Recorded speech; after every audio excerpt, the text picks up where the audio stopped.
Hello guys, एक और नई वीडियो में आप सभी का स्वागत है। साथियों, आज अपन बात करेंगे वीडियो 2025 के बारे में, जिसके अंदर से अपन देखने वाले हैं विज्ञान प्रौद्योगिकी के 75 एमसीक्यूज़ के बारे में अपन चर्चा करेंगे।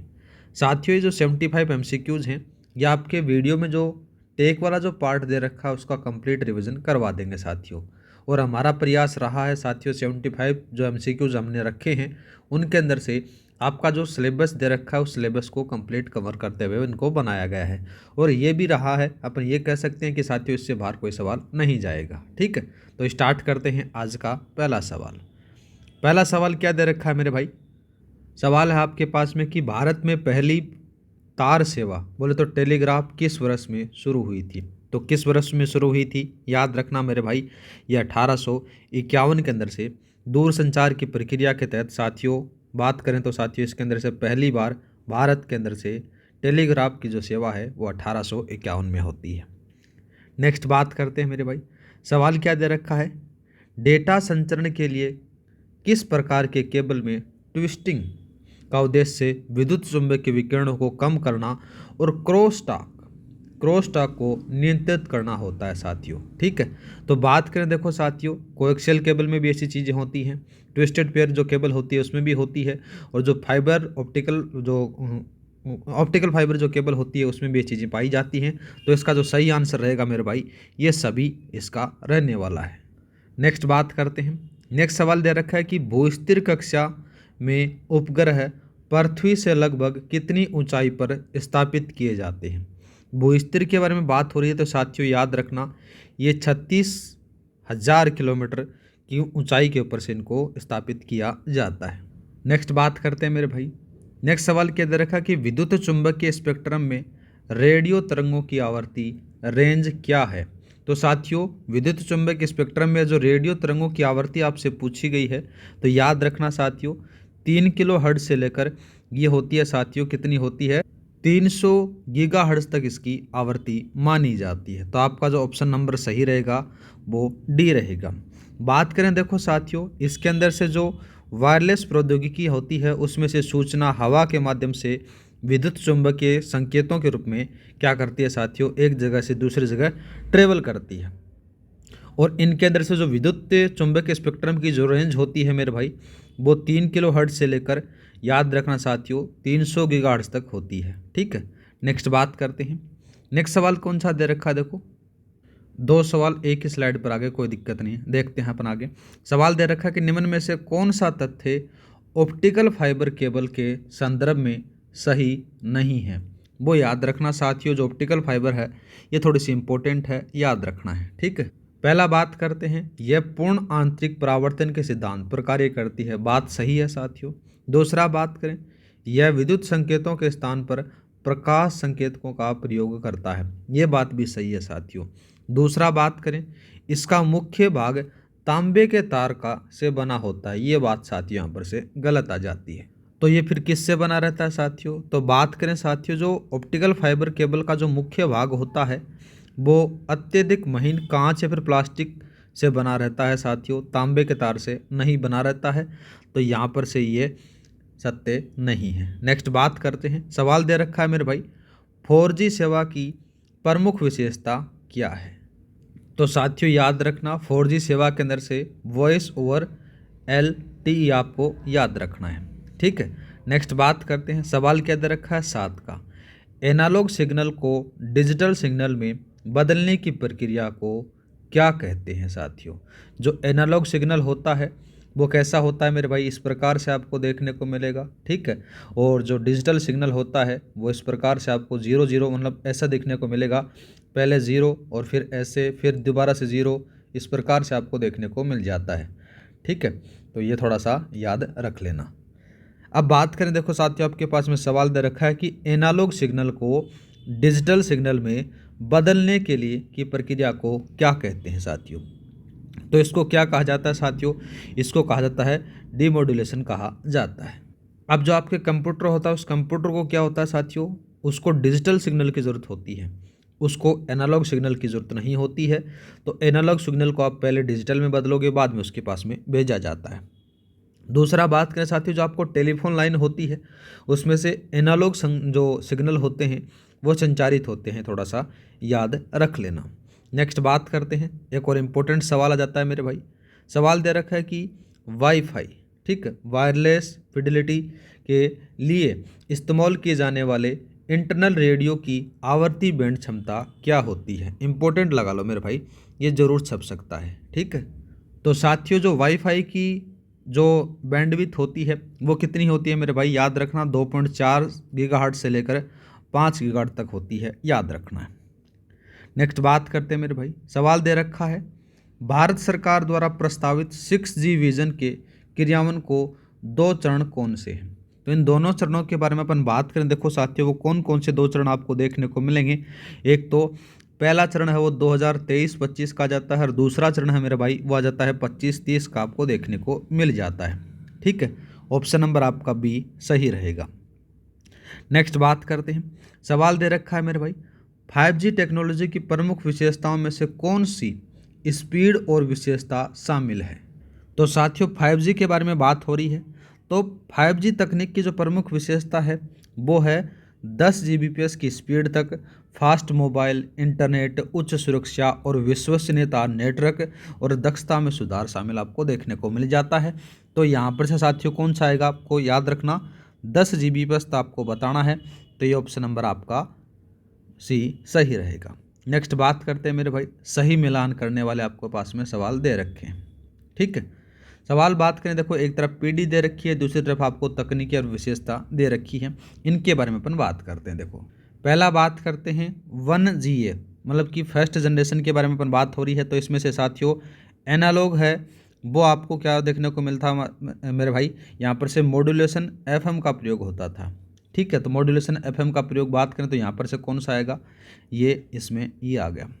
दूसरा बात करें 2GB के बारे में बात करते हैं।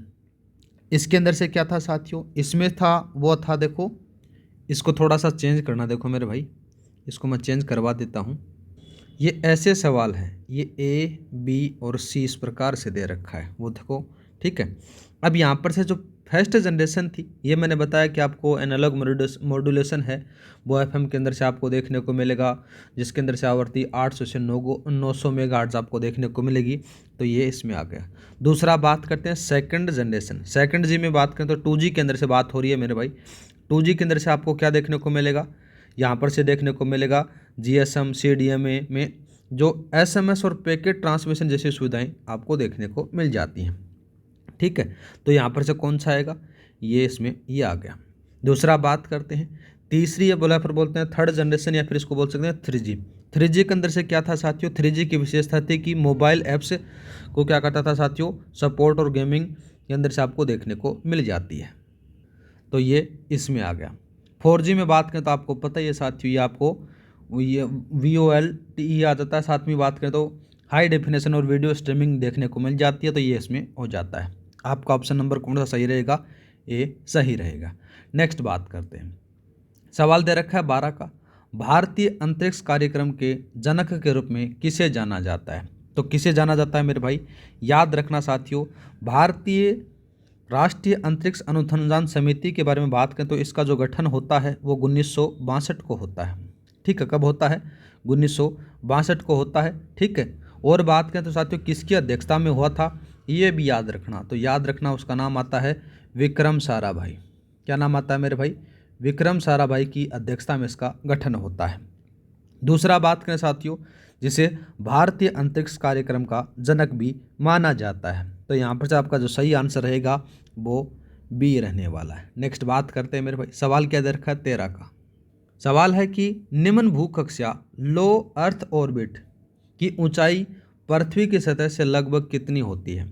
तो कितनी होती है मेरे भाई, याद रखना जो निम्न भूकक्षा की जो सतह से कितनी होती है, 160 से 2000 किलोमीटर तक होती है। नेक्स्ट बात करते हैं। सवाल क्या दे रखा है, इसरो का मुख्य प्रक्षेपण केंद्र जहां से उपग्रहों को प्रक्षेपित किया जाता है कहाँ स्थित है। तो साथियों कहाँ पर से स्थित है, याद रखना ये आपको देखने को मिलेगा सतीश धवन अंतरिक्ष केंद्र है, वो श्रीहरिकोटा में आपको देखने को मिलता है, ठीक है। आंध्र प्रदेश के अंदर से है, उसका नाम भी याद रख लेना। क्या नाम आ जाता है मेरे भाई, सतीश धवन, ठीक है, सतीश धवन अंतरिक्ष के अंदर आपको याद रखना है। ठीक, अंतरिक्ष के अंदर ये कहाँ पर है ये भी आपको पता है, ये यहाँ पर से आपको देखने को मिल जाता है। दूसरा बात करते हैं, सवाल दे रखा है कि भुवन क्या है। भुवन के बारे में बात करें तो साथियों आपको देखने को क्या मिलेगा, देखो यहाँ पर से।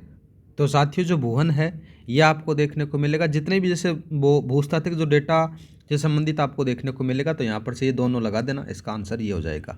नेक्स्ट बात करते हैं मेरे भाई, सवाल दे रखा है 15 का, दोबारा से रिपीट होगा क्या, कोई बात नहीं, ये कर लेते हैं अपन। सवाल दे रखा है देखो 15 के बारे में बात करें, निम्न में से कौन सा उपग्रह मुख्य रूप से महासागर विज्ञान और तटीय क्षेत्र के लिए उपयोग किया जाता है, तो वो कौन सा है मेरे भाई, याद रखना साथियों, वो होता है यहाँ पर से ओशननेट आपको देखने को मिलेगा। ठीक है, ओशियन से बना है, याद रखना साथियों। इसका जिसका उपयोग होता है वो समुद्र को नियंत्रित करना, जिसके मुख्य कार्य होते हैं उनको नियंत्रित करने का काम होता है। नेक्स्ट बात करते हैं मेरे भाई, सवाल दे रखा कि चंद्रयान 3 मिशन में इस्तेमाल किए गए प्रक्षेपण यान का नाम आपको बताना है, तो कौन सा था मेरे भाई, याद रखना साथियों। जो चंद्रयान 3 को प्रक्षेपित करने वाला था वो था LVM, याद रखना है मेरे भाई कौन सा था, यहाँ पर से इसको बारे में बात करें। LVM 3rd M के रॉकेट का प्रयोग किया गया था साथियों। ठीक है, ये याद रखना है। इसका पुराना नाम क्या था ये भी थोड़ा सा याद रखना, पुराना नाम था मेरे भाई GSLV MK 3rd, ये इसका पुराना नाम था। अभी वर्तमान में आपको ये देखने को मिलेगा। नेक्स्ट बात करते हैं, सवाल दे रखा है कि निम्न में से कौन सा प्रक्षेपण यान तीसरी पीढ़ी का यान कहलाता है, जिसमें पहले और दूसरे चरण में ठोस ईंधन तथा तीसरे और चौथे चरण में द्रव्य का प्रयोग होता है, तो साथियों वो होता है PSLV, याद रखना है। PSLV की फुल फॉर्म बात करें तो साथियों क्या होती है वो भी थोड़ा सा याद रख लेना। इसकी फुल फॉर्म होती है पोलर सैटेलाइट लॉन्च व्हीकल, इसकी फुल फॉर्म होती है, ये थोड़ा सा याद रखना। तीसरी पीढ़ी का प्रक्षेपण यान है, ये भी याद रखना, जिसमें से ठोस और द्रव्य चरणों का जो प्रयोग होता है वो वहाँ पर से तीसरी पीढ़ी के यान के रूप में आपको देखने को मिल जाता है। दूसरे चरण में बात करें तो ठोस ईंधन तथा तीसरे और चौथे चरण में साथियों द्रव्य का प्रयोग होता है। नेक्स्ट बात करते हैं, मेरे पास में सवाल दे रखा है 18 का क्या है, भारतीय नेविगेशन उपग्रह प्रणाली के तहत उपग्रहों को किस प्रकार की कक्षाओं में स्थापित किया जाता है, तो साथियों इसका जो सही आंसर रहेगा वो बात करें तो साथियों भूस्थितिक और भूतुल्यांकिक है, जिन कक्षाओं में स्थापित किया जाता है। ठीक है, ये थोड़ा सा याद रख लेना। और बात करें देखो साथियों, जिसके अंदर से आपको देखने को मिलेगा, जैसे अपन बात करें भारतीय नेविगेशन उपग्रह प्रणाली के अंदर से कितने कितने उपग्रहों का प्रयोग हुआ है, 7 का प्रयोग हुआ है मेरे भाई। अब इन थोड़े से बारे में बात करते हैं। इसमें से भूस्थितिक या फिर बोल सकते हैं GEO में साथियों 3 हैं और इसमें से आपको 4 देखने को मिल जाते हैं। ठीक है, नेक्स्ट बात करते हैं साथियों 19 का सवाल है कि इसरो की वाणिज्यिक शाखा जो भारतीय अंतरिक्ष कार्यक्रम के उत्पादों और सेवाओं का उत्पादन और विपणन करती है उसका नाम आपसे पूछा गया है, तो साथियों इसका नाम आपको याद रखना है new space India limited. Option number आपका B सही रहेगा। नेक्स्ट बात करते हैं मेरे भाई, सवाल दे रखा है कि सुदूर संवेदी की किस तकनीक में वस्तु दिन के साथ साथ रात में भी विकिरण उत्सर्जित करती है, तो वो कौन सी आती है मेरे भाई, इसके बारे में बात करें तो यह याद रखना वो होती है सक्रिय सुदूर संवेदी। ऑप्शन नंबर आपका B सही रहेगा। ठीक है, अब इसके बारे में थोड़ी सी चर्चा करें तो सक्रिय रिमोट सेंसिंग में उपग्रह द्वारा ऊर्जा ट्रांसमिट की जाती है और वापस परिवर्तित ऊर्जा को संवेदी किया जाता है साथियों, यह दिन और रात दोनों में काम करती है। ठीक है, नेक्स्ट बात करते हैं, आपके पास में सवाल दे रखा है इसरो के प्रमुख केंद्र और उनके स्थान को आपको मिलाना है। एक तरफ आपको केंद्र दे रखे हैं, दूसरी तरफ आपको उनके स्थान दे रखे हैं। पहला बात करते हैं विक्रम साराभाई अंतरिक्ष केंद्र के बारे में बात करते हैं। विक्रम साराभाई जो केंद्र है मेरे भाई, ये आपको कहाँ पर से देखने को मिलेगा, ये मिलेगा मेरे भाई आपको तिरुवनंतपुरम केरल में आपको देखने को मिलेगा। दूसरा बात करें इसरो उपग्रह केंद्र, इसरो उपग्रह केंद्र के बारे में अपन बात करें तो साथियों कहाँ पर है, ये बेंगलुरु में है मेरे भाई। दूसरा बात करें अंतरिक्ष अनुप्रयोग केंद्र, अंतरिक्ष अनुप्रयोग केंद्र है ये अहमदाबाद में है, तो ये अहमदाबाद आ गया। फिर आता है साथियों मास्टर कंट्रोल फैसिलिटी, ये आपको कहाँ पर से देखने को मिलेगा मेरे भाई? हासन, कर्नाटक और भोपाल में आपको देखने को मिलेगा। ऑप्शन नंबर आपका कौन सा सही रहेगा? यहाँ पर से बी सही रहेगा। नेक्स्ट बात करते हैं, आपके पास में सवाल दे रखा 22 का। सवाल के बारे में बात करें तो क्रायोजेनिक इंजन की मुख्य विशेषता क्या है जिसके कारण यह अत्यधिक शक्तिशाली होता है? तो साथियों इसके अंदर से बात करें, इस क्रायोजेनिक के बारे में अपन बात हो रही है, तो यहाँ पर से साथियों ईंधन होता है वो द्रव हाइड्रोजन और ऑक्सीकारक होता है वो द्रव ऑक्सीजन के रूप में अत्यधिक निम्न ताप और दाब जो परिस्थितियाँ होती हैं उनको संग्रहित कर सकता है। तो यहाँ पर से साथियों आपका ऑप्शन नंबर है वो बी सही रहेगा। नेक्स्ट बात करते हैं, आपके पास में सवाल दे रखा है देखो 23 का। सवाल है कि सूर्य तुल्यांकी कक्षा की विशेषता क्या है? तो साथियों इसकी विशेषताओं के बारे में अपन बात करें तो उपग्रह का प्रक्षेपवक्र इस प्रकार होता है कि वह हर दिन पृथ्वी के एक ही हिस्से को एक ही समय पर देखता है। ठीक है, नेक्स्ट बात करते हैं। सवाल दे रखा है कि कब्रिस्तान कक्षा क्या है? ठीक है, कब्रिस्तान कक्षा के बारे में अपन बात करें, देखो साथियों यहाँ पर से आपको देखने को मिलेगा ये होती है, क्या होती है साथियों? भूतुल्यांकी कक्षा से जो 300 किलोमीटर की ऊपर की कक्षा होती है उसको कहा जाता है साथियों। ठीक है, और बात करें तो साथियों जो कब्रिस्तान कक्षा वह होती है जहाँ पर से भूतुल्यांकी कक्षा 36,000 किलोमीटर से स्थित आपको देखने को मिलेगी। जो निष्क्रिय उपग्रहों की संख्या आपको देखने को मिलेगी साथियों 300 किलोमीटर की दूरी के ऊपर लाया जाता है ताकि वे अंतरिक्ष मलबे के रूप में अत्यधिक रूप से अन्य उपग्रहों के साथ में सक्रिय होकर न टकराएं, इसलिए इसको कहा जाता है। नेक्स्ट बात करते हैं, आपके पास में सवाल दे रखा है, इंपॉर्टेंट लगा लो मेरे भाई। ये क्या कि विभिन्न नेविगेशन प्रणालियां और उनसे संबंधित देश दे रखे हैं, उनको एक तरफ आपको नेविगेशन प्रणालियां दे रखी हैं, दूसरी तरफ उनको देश या फिर समूह दे रखा है, अब इनको मिलाना है। तो सबसे पहले अपन बात करें NAVIC या फिर IRNSS, ये किससे है? ये आपको सबको पता है मेरे भाई, ये भारत से है। दूसरा बात करें GPS, जो बहुत बार पूछा जाता है मेरे भाई, तो GPS वाला किससे मिला? आपको मिलेगा USA से मिलेगा मेरे भाई, तो ये इससे आ गया, ये लो भाई। दूसरा बात करें यहाँ पर से गैलीलियो आ जाता, तो गैलीलियो साथियों किससे आपको देखने को मिलेगा? इसमें बात करें तो साथियों आपको जो यूरोपीय संघ होता है फिर यूरोप से आपको देखने को मिल जाता है, ये लो भाई। दूसरा बात करते हैं, एक आता है साथियों ग्लोनेस, ये कहाँ से है? चीन से आती है। और लास्ट में एक बच जाता है साथियों आपको रूस से देखने को मिल जाता है। यहाँ पर से आपका जो सही आंसर रहेगा वो कौन सा रहेगा मेरे भाई? इसी के बारे में अपन बात करें तो यहाँ पर से ए सही रहेगा। ठीक है, ऐसा सवाल बन सकता है, याद रखना है। सवाल बात करें 26 का, क्या दे रखा है कि संचार प्रक्रिया के प्रमुख घटक क्या हैं? संचार जो प्रक्रिया है उसके अंदर से आपको जो प्रमुख घटकों के बारे में अपन बात हो रही है तो कौन कौन से होंगे साथियों? उसमें से आपको एक तो प्रेषक होगा और दूसरा प्राप्तकर्ता होगा। मतलब कि साथियों यहाँ पर से सेंडर और रिसीवर होंगे तो ही संचार प्रक्रिया कंप्लीट होती है, अदरवाइज नहीं होती है। ऑप्शन नंबर आपका सी सही रहेगा। नेक्स्ट बात करते हैं, सवाल है कि वाईफाई वायरलेस फिडेलिटी किस प्रकार का नेटवर्क है? तो साथियों सीधी सी बात है, ये पूरा का पूरा एक वायरलेस नेटवर्क है।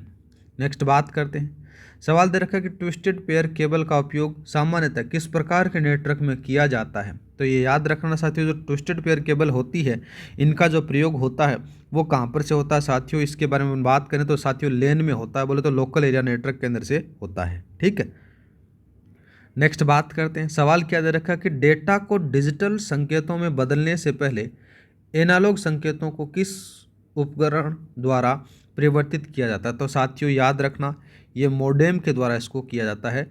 मॉड्यूलेटर और डिमोलेटर का इसके अंदर से काम होता है साथियों, याद रखना है। ठीक है, इसके अंदर से बात करें तो देखो साथियों रिपीटर होता है, वो क्या होता है साथियों? एक सिग्नल को दूसरे सिग्नल में क्या कर देता है? मतलब कि रिपीट कर देता है। जैसे सिग्नल जा रहा है, जैसे कमज़ोर हुआ दोबारा से इसको लगाया रिपीटर, ये दोबारा से इसको कंटिन्यू कर देता है। ठीक है, नेक्स्ट बात करते हैं मेरे भाई। नेक्स्ट सवाल क्या दे रखा है कि ट्विस्टेड पेयर केबल की डेटा ट्रांसमिशन स्पीड सामान्यतः कितनी होती है? तो कितनी होती है मेरे भाई? ज़्यादा नहीं होती है ट्विस्टेड पेयर की। याद रखना साथियों, इसकी जो स्पीड होती है वो 1 MB से 2 MB प्रति सेकंड आपको देखने को मिलेगी। ऑप्शन नंबर आपका बी सही रहेगा। नेक्स्ट बात करते हैं, 3G संचार प्रणाली की विशेषता, प्रमुख विशेषता क्या थी वो पूछा गया है। 3G के बारे में बात करें तो साथियों यहाँ पर से मोबाइल ऐप सपोर्ट हो जाता है, लोकेशन ट्रैकिंग हो जाने लग जाती है, जो ग्लोबल रोमिंग आपको देखने को मिल जाती है। तो यहाँ पर से ऑप्शन नंबर आपका रहेगा बी सही रहेगा।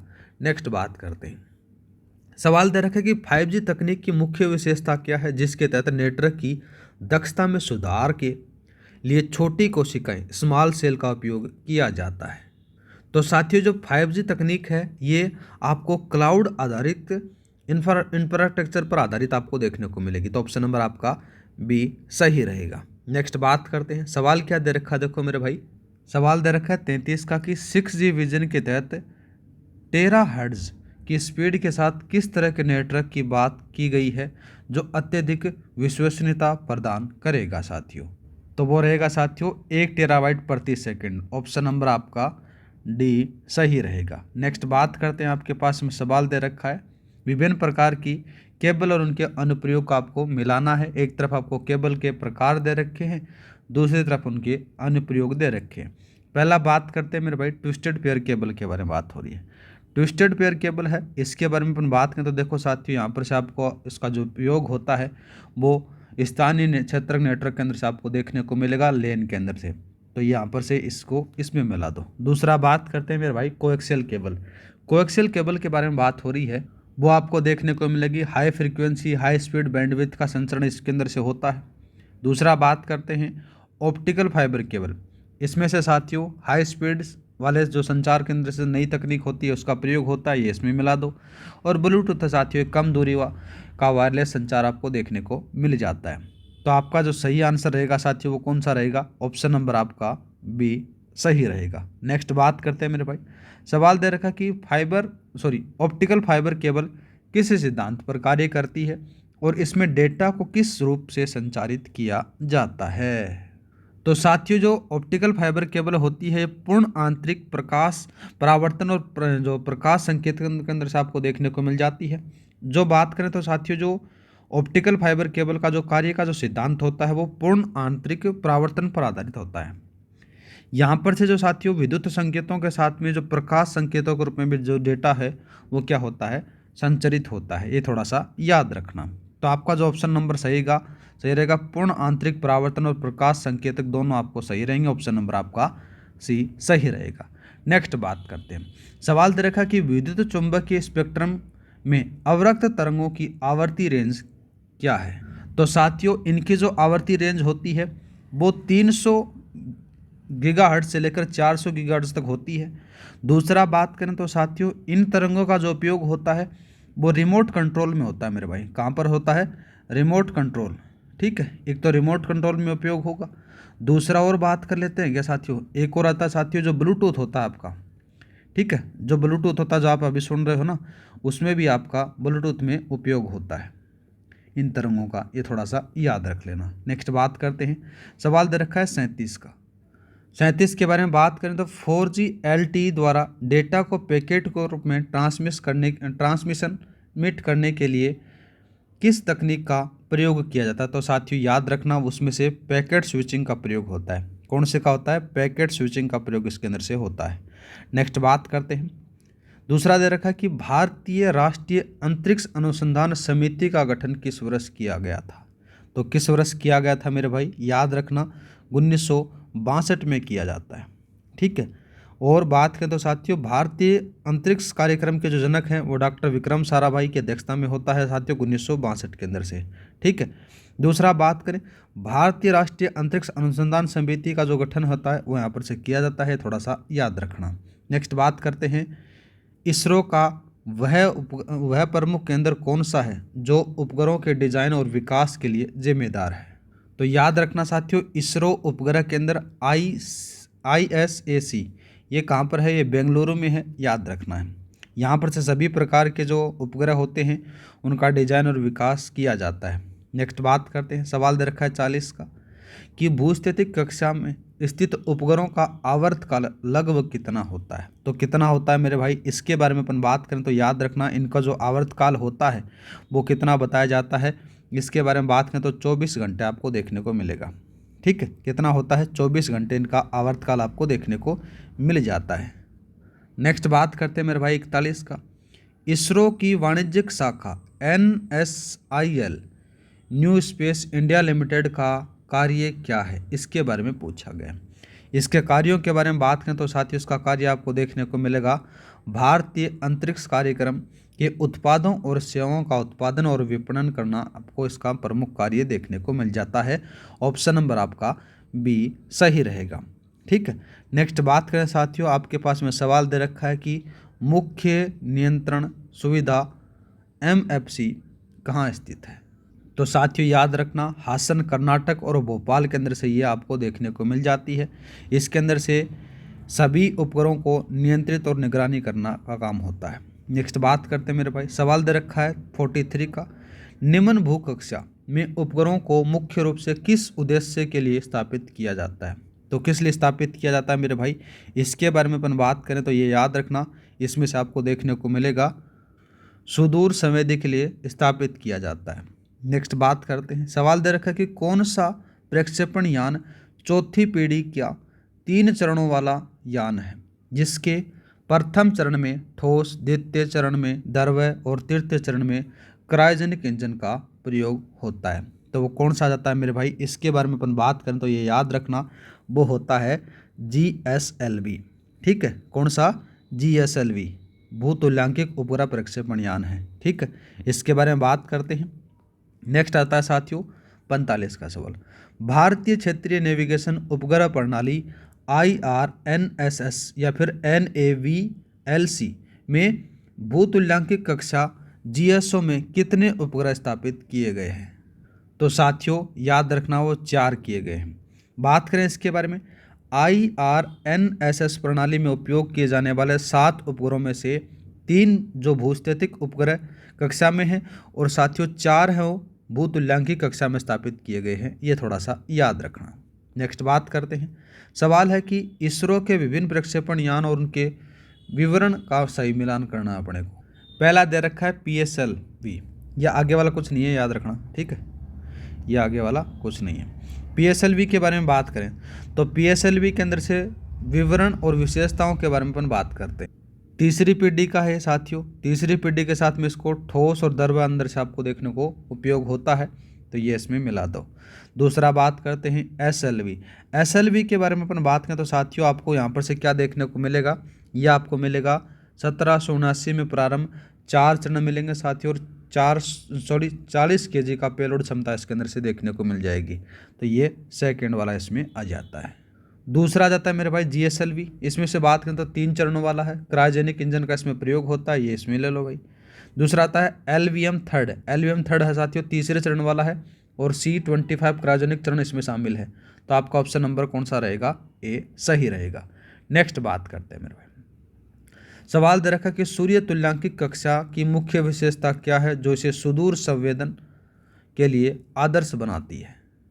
तो बात की जाए साथियों सूर्य तुल्यांकिक कक्षा के बारे में बात हो रही है, तो सूर्य तुल्यांकिक कक्षा में स्थित उपग्रह का प्रक्षेपक वक्र सूर्य के सापेक्ष स्थिर रहता है, जिसमें सुनिश्चित होता है साथियों कि उपग्रह हर दिन पृथ्वी के एक हिस्से में एक ही समय पर देखता है। ये थोड़ा सा याद रखना, तो यहाँ पर से ऑप्शन नंबर आपका बी सही रहेगा। दूसरा बात करते हैं मेरे भाई, सवाल क्या दे रखा है, देखो उपग्रहों को भूस्थितिक कक्षा तक पहुंचाने के लिए किस कक्षा का उपयोग शुरू में किया जाता है जो दीर्घवर्तीय होती हैं। तो साथियों याद रखना भूस्थिर स्थानांतरण कक्षा का उपयोग होता है, ऑप्शन नंबर बी।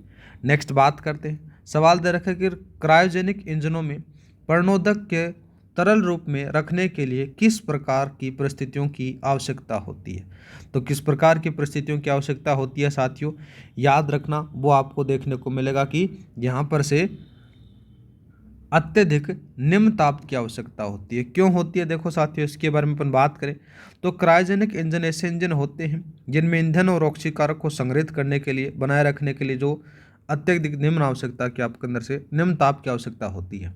नेक्स्ट बात करते हैं, इसरो द्वारा अंतरिक्ष मलबे के प्रबंधन और सुरक्षित उपग्रह संचालन के लिए 2030 तक मलबे को कम करने के उद्देश्य से कौन सा कार्यक्रम शुरू किया गया है। उस कार्यक्रम का नाम आता साथियों IS-4OM प्रणाली, ऑप्शन नंबर आपका बी सही रहेगा। नेक्स्ट बात करते हैं मेरे भाई, सवाल क्या दे रखा है, देखो सवाल है कि कोएक्सियल केबल का मुख्य भाग बोले तो कोर भाग किस धातु का बना होता है। तो साथियों याद रखना वो बना रहता है किसका, तांबे के तार का बना रहता है। इसके बारे में बात करें तो जो कोएक्सियल का मुख्य भाग है वो तांबे का बना रहता है, जिसके चारों तरफ आपको विद्युत रोधी प्लास्टिक का आवरण होता है। ठीक है मेरे भाई। दूसरा बात करते हैं, दूसरा कौन सा था यहाँ पर से बात करें, संचार के लिए इस्तेमाल किए जाने वाले इंटरनल रेडियो की आवृत्ति बैंड सामान्यतः क्या होती है जिसका उपयोग वाईफाई में होता है। तो साथियों याद रखना, इसके अंदर से आपको इंटरनल रेडियो की आवृत्ति होती है वो 2.4 गीगाहर्ट्ज से लेकर 5 गीगाहर्ट्ज तक होती है। ऑप्शन नंबर आपका सी सही रहेगा। नेक्स्ट बात कर लेते हैं, वायरलेस प्रौद्योगिकी में सूक्ष्म तरंगों की आवर्ती रेंज क्या होती है। इससे ही सवाल बनेंगे, याद रखना साथियों। तो यहाँ पर से जो माइक्रोवेव की आवर्ती रेंज पूछी गई है वो 1 गीगाहर्ट्ज से लेकर मेरे भाई कितनी होती है, 3 गीगाहर्ट्ज तक होती है। ऑप्शन नंबर आपका सी सही रहेगा। नेक्स्ट बात करते हैं, सवाल दे रखा है कि 1G सिस्टम में वॉइस संचार के लिए किस प्रकार के मॉड्यूलेशन का उपयोग किया जाता था। तो किसका प्रयोग किया जाता था मेरे भाई, इसके बारे में याद रखना। इसमें से एनालॉग मॉड्यूलेशन FM प्रयोग होता था। ऑप्शन नंबर आपका बी। नेक्स्ट बात करते हैं मेरे भाई, सवाल दे रखा है देखो 55 का। 55 के सवाल के बारे में बात करें तो डिजिटल संचार में डिजिटल संकेतों का प्रयोग से क्या लाभ होता है साथियों। तो इसमें से आपको देखने को मिलेगा कि जो नॉइज़ और एरर का प्रभाव है वो कम हो जाता है। ऑप्शन नंबर आपका सी सही रहेगा। नेक्स्ट बात करते हैं मेरे भाई, 2G सिस्टम में GSM द्वारा प्रति सेकंड कितनी अधिकतम डेटा ट्रांसफर गति प्राप्त की जा सकती थी। तो कितनी होती है मेरे भाई, इसके बारे में बात करें तो याद रखना वो थी 9.6 kbps की स्पीड थी, याद रखना है। ऑप्शन नंबर आपका भी सही रहेगा। ठीक है।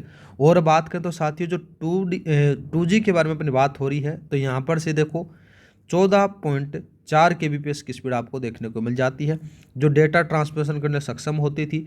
लेकिन साथियों जो SMS की सुविधाओं के बारे में बात करें, SMS हो गया, ईमेल सुविधाओं के लिए हो गया, तो साथियों ये आपको 9.6 kbps के अंदर से आपको देखने को मिलती है। नेक्स्ट बात करते हैं मेरे भाई, सवाल दे रखा है 57 का। 57 के सवाल के बारे में बात करें, सवाल है कि भारत सरकार द्वारा डिजिटल कम्युनिकेशन इनोवेशन स्क्वायर के तहत स्थापित TTTDF योजना का उद्देश्य क्या है। ऐसा सवाल भी बन सकता है, याद रखना साथियों। TTDF योजना है वो टेलीकॉम R&D को स्टार्टअप और MSME को समर्थन प्रदान करता है। तो ऑप्शन नंबर आपका बी सही रहेगा। नेक्स्ट बात करते हैं मेरे भाई, सवाल है कि इसरो का वह प्रमुख केंद्र कौन सा था जो सभी उपग्रहों के नियंत्रण और निगरानी का कार्य करता।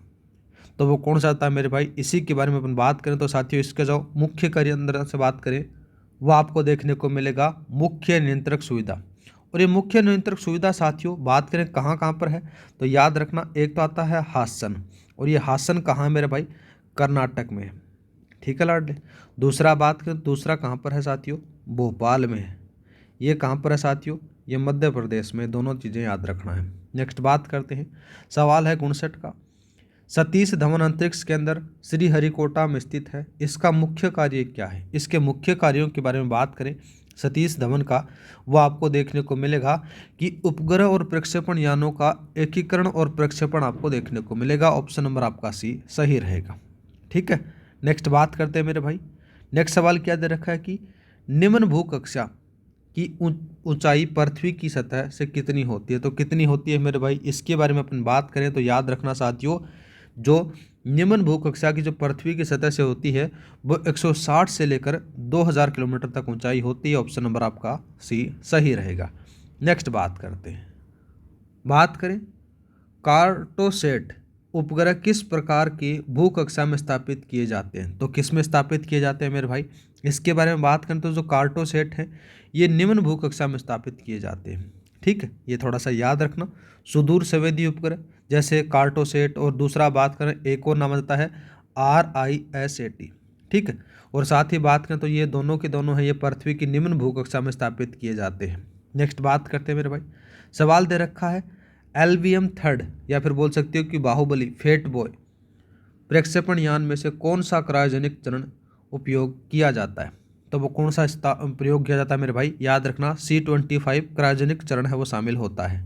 ठीक है, इसके बारे में और बात करें जिसमें से द्रवनोदक प्रणाली विकसित करने का कार्य होता है वो कौन करता है साथियों, LPSC के द्वारा किया जाता है। नेक्स्ट बात करते हैं मेरे भाई, सवाल दे रखा है 63 का। सवाल के बारे में बात करें, PSLV, ठीक है, इसकी फुल फॉर्म याद रख लेना मेरे भाई, पोलर सैटेलाइट लॉन्च व्हीकल इसको कहा जाता है। कि पेलोड क्षमता क्या है यदि इसे सूर्य तुल्यांकी ध्रुवीय कक्षा जिसमें से बात करें तो 6000 किलोमीटर की ऊंचाई में प्रक्षेपित किया जाता है। तो इसकी जो पेलोड क्षमता आएगी आपको साथियों याद रखनी है, 1750 kg आपको देखने को मिल जाती है। नेक्स्ट बात करते हैं कि क्रायोजेनिक इंजनों में उपयोग किए जाने वाले प्रणोदक कौन से हैं। तो साथियों कौन से होते हैं क्रायोजेनिक के अंदर से बात करें तो साथियों द्रव हाइड्रोजन और द्रव ऑक्सीजन का प्रयोग होता है। ऑप्शन नंबर आपका बी सही रहेगा। नेक्स्ट बात करते हैं मेरे भाई, अंतरिक्ष अनुप्रयोग केंद्र अहमदाबाद का मुख्य कार्य क्या है। इसके बारे में अपन बात करें तो साथियों इसका जो मुख्य कार्य आपको देखने को मिलेगा वो मिलेगा यहाँ पर से दूर संचार और सुदूर संवेदी उपग्रहों हेतु सेंसर तैयार करना। ऑप्शन नंबर आपका बी सही रहेगा। नेक्स्ट बात करते हैं, विभिन्न कक्षाओं और उनके मुख्य उपयोगों को मिलान करना है। एक तरफ कक्षा है, दूसरी तरफ मुख्य उपयोग और ऊंचाइयां दे रखी हैं। पहला बात करते हैं निम्न भूकक्षा। निम्न भूकक्षा के बारे में अपन बात करें तो साथियों आपको यहाँ पर से क्या देखने को मिलेगा, ये मिलेगा 160 से लेकर 2000 किलोमीटर ऊंचाई सुदूर समय आपको देखने को मिलेगा, ये इसमें आ गया। दूसरा बात करते हैं मध्यम भूकक्षा के बारे में बात हो रही है। मध्यम भूकक्षा के अंदर से साथियों आपको क्या देखने को मिलेगा, इसी के बारे में बात करें तो आपको देखने को मिलेगा 20 से लेकर 2000 किलोमीटर की ऊंचाई के साथ ही आपको NA, VLC और GPS देखने को मिलेगा, ये इसमें आ गया। दूसरा बात करते हैं भूस्थितिक जो कक्षा है उसके लिए आपको क्या देखने को मिलेगा मेरे भाई, वो मिलेगा आपको 35,786 किलोमीटर की ऊंचाई और संचार और प्रसारण देखने को मिलेगा। दूसरा बात करते हैं कब्रिस्तान कक्षा। ये आपको पता है साथियों की GEO से 300 किलोमीटर ऊपर निष्क्रिय उपग्रहों का निपटान होता है, यहाँ पर ये मिल जाएगा। तो आपका जो ऑप्शन नंबर सही रहेगा साथियों कौन सा था है, ए में तो बी आ गया, दूसरे में बात करें तो साथियों कौन सा आ गया, ए आ गया, ठीक है। तो यहाँ पर से ये आ गया साथियों, ये ऑप्शन नंबर बी सही रहेगा। नेक्स्ट बात करते हैं, सवाल है पुनः प्रयोजन प्रक्षेपण यान का मुख्य उद्देश्य क्या है साथियों। इसके बारे में बात करें तो साथियों लॉन्चिंग के बाद पृथ्वी पर वापस आना और पुनः प्रयोग किया जाना, इसलिए इसका प्रयोग होता है। तो ऑप्शन नंबर आपका बी सही रहेगा। नेक्स्ट बात करते हैं, सवाल दे रखा है देखो ऑनसेंट उपग्रहों का मुख्य कार्य क्या है। ऑनसेंट के बारे में बात करें तो साथियों यहाँ पर से आपको देखने को मिलेगा समुद्र को नियंत्रित करना या फिर महासागर विज्ञान से संबंधित आपको देखने को मिल जाता है। नेक्स्ट बात करते हैं मेरे भाई, नेक्स्ट सवाल है कि भारतीय क्षेत्रीय नेविगेशन उपग्रह प्रणाली भारत के चारों ओर लगभग कितने किलोमीटर क्षेत्र तक विश्वसनीय सेवाएं प्रदान करता है। तो कितनी करता है मेरे भाई, 1500 किलोमीटर तक करता है। नेक्स्ट बात करते हैं सक्रिय सुदूर संवेदी की मुख्य विशेषता क्या है। इसकी मुख्य विशेषता आपको देखने को मिलेगी कि उपग्रह द्वारा ऊर्जा ट्रांसमिट की जाती है और यह दिन और रात दोनों में काम करता है, ठीक है साहब। दूसरा बात करते हैं मंगलयान मिशन को किस प्रक्षेपण यान द्वारा सफलतापूर्ण प्रक्षेपित किया गया था। तो कौन सा था मेरे भाई, इसके बारे में याद रखना साथियों, वो कौन सा था, PSLV XL C-25 के द्वारा श्रीहरिकोटा से इसको प्रक्षेपित किया जाता है, ठीक है। तो वो कौन सा रहेगा साथियों, ऑप्शन नंबर आपका सी सही रहेगा, ठीक है। नेक्स्ट बात करते हैं, नेक्स्ट सवाल कौन सा दे रखा है, सवाल है कि चंद्रयान 3 मिशन में इस्तेमाल किए गए लैंडर और रोवर का नाम क्या था। इस दोनों के बारे में थोड़ा सा याद रखना साथियों। लैंडर का नाम था विक्रम, क्या नाम था मेरे भाई, विक्रम था।